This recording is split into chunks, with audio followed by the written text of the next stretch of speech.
पुण्यातील नवले पुलावर दशक्रिया विधी आंदोलन करण्यात आलं। स्थानिकांनी प्रशासनाविरोधामध्ये हे आंदोलन केले। नवले पुलावरील वाढत्या अपघातावरून हे आंदोलन केले गेलेले आहे। प्रशासनाविरोधात हे प्रतिकात्मक आंदोलन करण्यात आलं। तर बातमी पुण्यातून आहे। पुण्यातील नवले पुलावर दशक्रिया विधी आंदोलन करण्यात आलेलं आहे।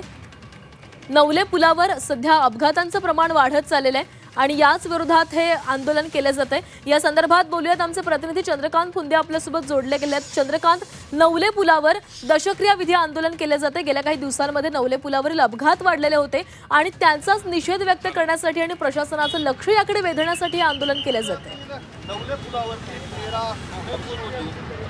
हो, बरोबर आहे। आता आपण नवले ब्रिजवरती मी पहिल्यांदा ट्रॅफिक दाखवली इकडली।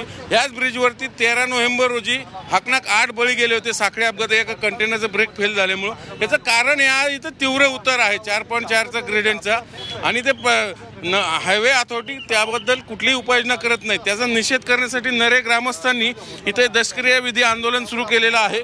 मग बघा, नवले ब्रिजचा फोटो टाकलाय। कावळा म्हणजे प्रतिकात्मक आंदोलन म्हणतात। खरं तर यांनी इथं तिढी आंदोलन पण केलं। काय कशासाठी सगळं कारण अनेक आंदोलन केलेत आपण इथं। मला माहिती आहे 100च्या वर बळी गेलेत, काही हालत नाही सिस्टीम। हीच तर भावना आहे की गेले 10-15 वर्षापासून इथे सातत्याने अपघात होत आहेत।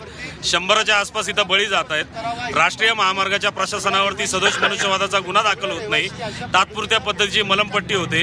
इथं एखाद्याचा जीव जातो, त्यानंतर आमदार खासदार मंत्री इथं पाणी दौरे करतात। जैसे ती परिस्थिती 1 महिना राहते आणि त्याच्यानंतर पुन्हा विसरून जातात। जोपर्यंत नवीन अपघात होत नाही, जोपर्यंत नवीन बळी जात नाही, तोपर्यंत या घटना घडतच राहतात। आमची आता संपूर्णतः सरकारला मागणी आहे, ठोस उपाययोजना आता गरजेची आहे। हा 4.4 ग्रेडियंटचा जो तीव्र उतार आहे तो काढून एलिव्हेटर ब्रिज इथं तातडीने बांधायला सुरुवात करावा।